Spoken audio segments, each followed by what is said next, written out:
පාන්දර 2ට විතර සද්දයක් ආවා. සුළුසුණුකක් එනවා කියන දා පොඩ්ඩක් එළියට ඇවිල්ලා බැලුවා. බලනකොට මොනවත් සුළුසුණුකක දෙයක් අපිට දැනගන්න තිබ්බේ නැහැ ඒ වෙලාවේ. එන මේක ආස්සේ කෙනෙක් ඉන්නවා. මේකයි.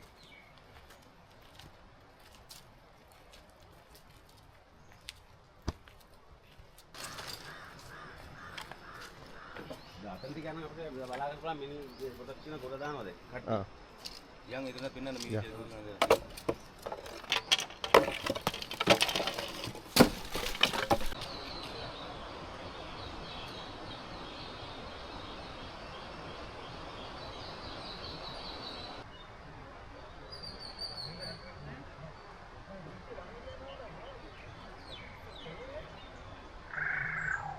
ඔක්කොම එකතු වෙලා බලනකොට මේ පැත්තක් නෑ අපිට තිබ්බ ගෙවලුත් නෑ මොනවත් නැතු තිබ්බේ.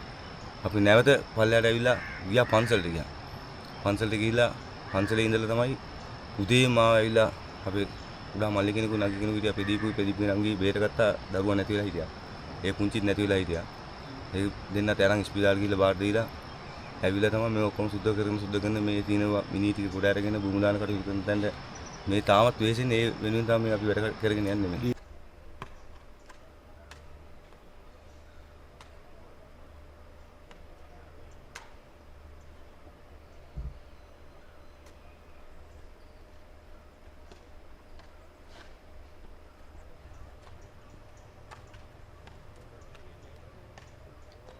මොකවත් නෑ ෆෝන් වල නෑ. එහෙනම් අපිට උදව් උපකාර ඉල්ලගන්න කෙනෙක් හරියට හිටියේ නෑ ඒ වෙලාවේ. දැන් අපිට උදව් ටික හම්බ වෙනවා. ටික එහෙම මෙන් කොහොම හරි කවුරු කවුරුද ඇවිල්ලා අපිට උදව් කරනවා මේ වෙලාවේ. ඔහෙන් යන්න බෑ ඔහෙන් බෑ.